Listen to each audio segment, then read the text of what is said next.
સુરતમાં transfer order આપતા શિક્ષિકા પીફરી, પોલીસની હાજરીમાં જ આચાર્ય અને સ્ટાફને ચપ્પલ મારી બેફામ ગાળો ભાંડી।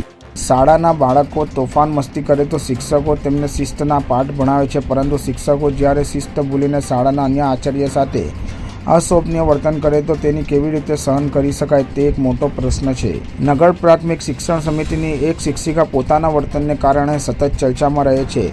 એક શાળામાંથી બીજી શાળામાં ટ્રાન્સફર કર્યા બાદ પણ શિક્ષિકા ગેરવર્તન કરવાનું ચૂકતા નથી। ફરી એક વખત શાળાના આચાર્યને શાળામાં જ ગંદી ગાળો બોલવાનું શરૂ કરી દેતા મામલો બિચક્યો।